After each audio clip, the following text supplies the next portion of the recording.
Well, hello, everyone, and welcome to the Bottom Line Me podcast. I'm your host, Ann Allard. Today, we're going to dive into something that affects all of us, no matter what role we play on a team, and that is communication. And I'm really excited about today's conversation because my guest isn't just someone who interacts with a wide variety of people. She's also a colleague of mine. I get to communicate with her on a daily basis. Lucy Miller recently completed a Taking Flight with DiSC workshop, and that experience helped her to really become more aware of what her natural preferences were and how she communicates based on her own style. She also learned how she could easily recognize the styles of others and that not everybody communicates the same way. And now she can identify other people's styles and she's able to adapt her approach to meet others' communication preferences. And what she's found is it creates a more productive and more human conversation with her colleagues. So I am very excited to welcome you today, Lucy. It's great to have you join me on the podcast. So before we get started, do tell our audience a little bit about yourself. Yeah, absolutely. Thank you so much for having me. I'm very excited to be on the podcast. I've been a listener for a while, so it's exciting to be behind the camera. So I joined Old Republic in September of last year. So I've only been here for about a half of a year, which it feels like a lot longer. Before this, I worked at a title company in DC, Maryland, and Virginia for about 2 years. And then before that, I was an English teacher for about 7. So I've had quite a bit of experience communicating with a lot of different people. But DISC has certainly opened my eyes to ways that I can improve. So I'm excited to talk about it today. Awesome. Well, yeah, let's talk about your first impression. I think you told me when we were talking that this was the first time you were introduced to a disc model. Am I correct in that? So I take in the personality type quizzes, like, whenever you're in middle school and you take the personality quizzes to see, more about yourself. But I've never taken one that was actually able to gauge who I am and how I communicate. And I was given insight that, yeah, I kind of had an aha moment where I was like, huh, I really do react like that at these situations. Maybe that is why people are responding to me in this way. In instances where you're talking to others, you think, am I going crazy? Is my mic on? Is no one hearing me? And then you realize, huh, maybe it's because of the way that I'm framing things. Yeah. So I guess that's what grabs your attention at first. That's what I was going to ask you about. But and so there was probably a moment that you thought, this is going to be really helpful or useful to me. Talk a little bit about that. Yeah, absolutely. So I am the owl, predominantly the owl style. So for those of you who aren't familiar with DISC, that is the style who is extremely focused on the details, getting all of your T's crossed and your I's dotted before you proceed. We are typically the perfectionists in the bunch. And my kind of aha moment was realizing that, I think that I'm being a perfectionist and I'm making sure that everything's really, really good before I move forward. But those in different styles, such as, Anne's style is an eagle, she might perceive that as me, maybe beating a dead horse or, over analyzing, taking too much time with something. And so it kind of made me realize the way that others perceive me. Yeah, absolutely. It's fun, isn't it? Once you really begin to recognize how you communicate, and then when you can identify or figure out how another person likes to communicate, it really is a game changer, I think. So, you know, um, so let me ask a little bit more about that. How do you think that understanding your own style has changed the way that you might approach a conversation, particularly at work? Yeah, absolutely. So, you and I, and we collaborate on a few different projects. And something that I have noticed that will allow for a more productive conversation is if prior to us meeting, I've already kind of thrown the spaghetti on the wall to see what sticks. I've gone through the details. I figured out what I want for my approach to be that I can then present to you and say, here's what I've thought about. Here's what I think is the best approach. And then you can either let me know, yeah, that's great. Let's do it. Or I don't know about that. Let's change this one part, but the rest is good. So instead of, making you sift through those details and go around and around with me about what the best approach is, instead, I'm able to bring that plan to you of, hey, here's how we can accomplish this thing. What do you think? Because ultimately, for the Eagle style, that's what's necessary. I still get to go through the details, which is something that I have to do, but I don't have to drag you through that process with me. So that's one of the approaches that I found. It's funny. I'm thinking, probably meetings you have with me are very short, and we just get right to the bottom line or to the point. But if you're talking with someone that is probably more your style, I bet those meetings are a lot more detailed and they go a lot longer. Talk a little bit about that. Yeah, so one of our mutual colleagues who I work with on a lot of other projects, it's really interesting because whenever she and I are in meetings, we will go through every single detail and we will comb through every hypothetical. We'll say, well, what if this happens? What's going to be our approach? Well, what about this thing? Or let's make a plan for this item, or let's review this email together and let's sift through it. And sometimes we will joke and we'll say, man, if Anne were in this email, she would have left 20 minutes ago because this is just way too detailed.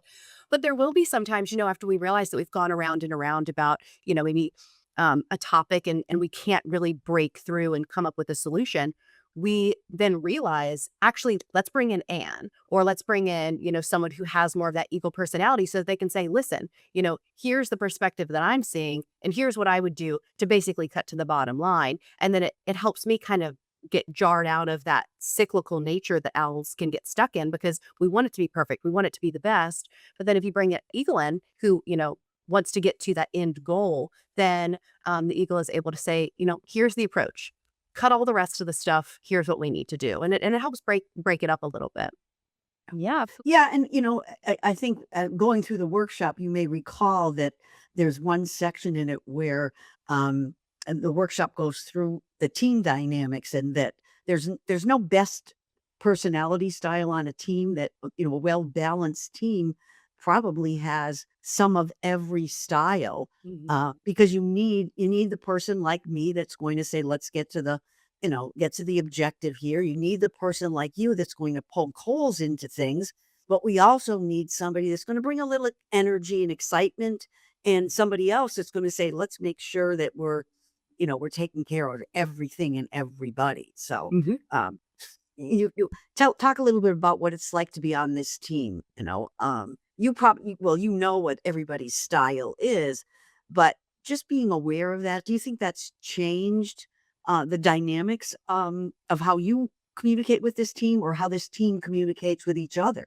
Yeah, absolutely. And I think the key to remember here, whenever I like to approach conversations knowing bird styles, is not that we're trying to change ourselves to make ourselves, easier for others to interact with. It's to ensure that we're maximizing productivity and efficiency within that conversation. So I will approach conversations with others differently. But that being said, I still make sure that my needs are being met as an owl. So for example, if I am working with, an eagle, I will do some of that heavy detail lifting, which I'm happy to do because I enjoy the details. Mhm. But then, in that meeting, I might say, okay, here's the approach, but can you help me sift through a few of these lingering questions that I have? And while that might not necessarily be, the first choice of an eagle to go through those details, it helps us kind of meet halfway, right? I've done a lot of this heavy lifting. Now can we discuss these things? But for that eagle, I am going to come in with, a lot of those details eliminated. For a dove, which I am part dove, and for those of you who don't know, a dove is going to be somebody who is very concerned with others' emotions, how everyone's feeling.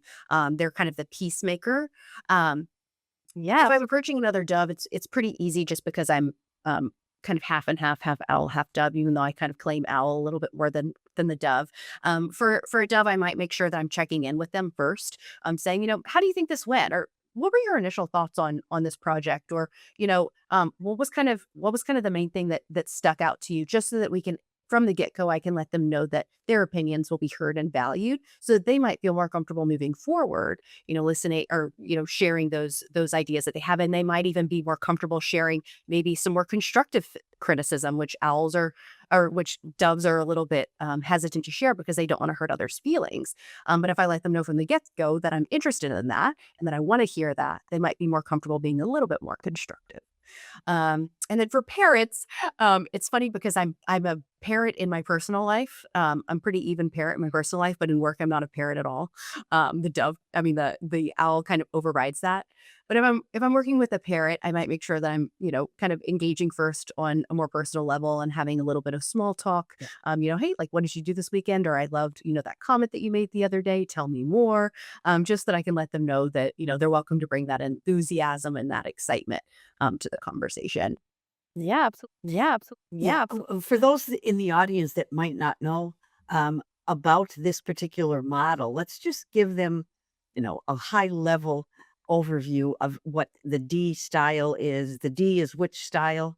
The dominant style is the eagle, correct? Yeah. It's very easy to figure that out once you have that visual in your head of an eagle. Mhm. It's the one that flies high. They probably swoop in and take what they want or look for what they need right away. They're very focused on their goals, in their personality. I think eagles, the bird is more apt to be solitary. You don't really see them flying around in groups. But if you go to the I style, talk a little bit about what the I style is. The parrot, right? Tell our audience a little bit about that style. Yeah, absolutely. So the I style is the parrot, and they're going to be the one who is bringing the enthusiasm. They're bringing the energy. They want to have a conversation and kind of boost up the morale. Whenever I was a high school teacher, I had to lean pretty heavily in that parrot, even though that's not a natural thing for me, because you want to pump up the crowd, bring the excitement. Um, so yeah, the parrot is one that I kind of have to dig into, but they're an awesome addition to the team because they do bring that enthusiasm and they bring that joy whenever, others might just be kind of aimed towards that goal or that mission. Exactly. Yeah, absolutely. Yeah, and if you connect the I style to that bird, it's really easy to come up with traits and characteristics. They're colorful, they're busy, they travel in groups. They're not really solitary creatures. So Mhm. very, very easy to pick them out. Now let's talk about the S, which is one of your styles. Yeah, Yeah, so the S is the dove. And so with the dove, that is the peacemaker, right? You can think about the dove as the peacemaker. They're very empathetic. They're naturally inclined to care about the feelings and the emotions of others. They're kind of natural mediators, and they're inclined to make sure that everyone is feeling like they are, being heard, being valued. And they're also going to be the ones that are going to be anticipating needs.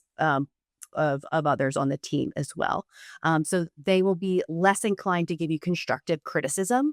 They'll be more hesitant to kind of share, well, I didn't really like that idea, or, I'd probably change that idea this way, unless you've established with them that you want that feedback.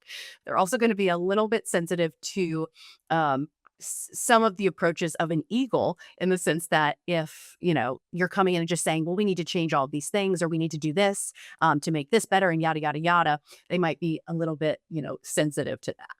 Exactly. Well, and the dove is the international symbol of peace. Really, I think, really depicts that style very, very well. And kind of like the parrot, they travel in groups, but they don't stand out individually. They kind of blend in with the group, and that's, I think, that really depicts them very, very well. So if you think about that style, it's easy to come up with characteristics when you think about that bird.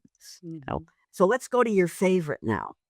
C style, the conscientious bird. Yes, I am definitely, I lean more towards the owl in the workplace for sure. The owl is going to be extremely concerned with the minutia. They love the details. They need to know all of the details and all of the caveats and all of the potential pitfalls before they can make a decision, before they are able to make a plan. And in a lot of cases, before they're able to move forward to the next step. So they are certainly the people that you want to poke holes in, a project. If you're about to launch something, if you need for them to, think about, what are all the ways that we could improve this? Owls are going to be the people for that. But like I said previously, we do have the tendency to kind of go into a cyclical pattern thinking about certain topics. And sometimes, we do need those other bird styles to come in and say, all right, we need to make a decision. We need to move on. Exactly. Yeah. Analysis paralysis is Yes. one of those things that style struggles with at times. And the owl, again, is the perfect example of it. Everybody thinks of an owl and thinks, oh, they're the wise one. Well, all styles are wise. Mhm. But I think with, when you think about the owl, they kind of blend in as well. They stay in the background, but one when you hear one. If they have Mhm. something to say, they're pretty concise about what it is they have to say. So fun. That was really fun.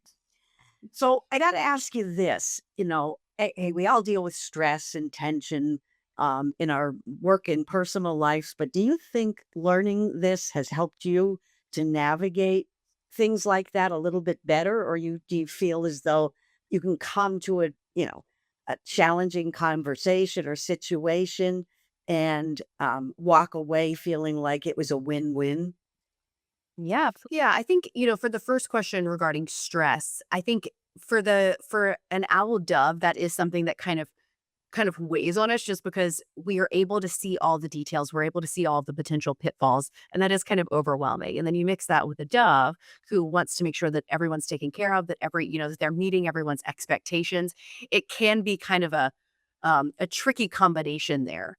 But one of the approaches that I've realized is because now, I've been able to see objectively that, through this assessment, that something that my bird type will struggle with is the analysis paralysis, Yeah. is feeling the need to please every single, person. I'm able to be a little bit more aware of that whenever I go into conversations, whether it's, reviewing a script that I've created with others, or maybe I'm going in to share, a course that I've created and receive feedback. I can already go into it knowing, I'm going to receive constructive criticism. That's okay. It is going to be something that will just make it better. And then I'm able to kind of take a little bit of pressure off of myself to, be hypercritical about those things, because ultimately it's iron sharpening iron. Whenever you get this criticism, you want the criticism. And it helps me be a little bit more receptive to it. Awesome. Yeah, I couldn't agree more. I think, what this is really all about is self-awareness. And Mhm. if we get to know these things about ourselves, we can come to, we can come well prepared and well able to adapt or adjust so that we have, a meaningful or a successful type of a conversation. So yeah, Mhm. great stuff. All right, I got to get you to the bottom line here. Ready? All right, I'm ready. All right. So, I think my bottom line question for you would be, what's the one thing that you'd like to leave our listeners with about communicating with different personality styles? Yeah. So I would say that Yeah. when people feel understood and they feel respected, they're going to be more productive and they're going to create a better product. So it's not about changing yourself, but it's about being more aware of the needs of others so that you can meet them halfway, so that you can ultimately create the best product possible. Yeah. Absolutely. What Yeah. a great bottom line. Thank you Yeah. so much. That was awesome.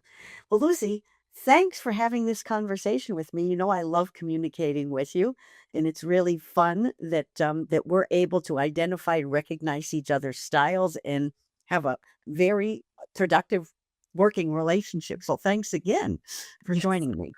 absolutely. Thank you for having me. Great. And to our audience, as always, we really appreciate your taking the time to join us. And till we meet again, let's all keep learning, growing, and prospering. Thanks. Yeah.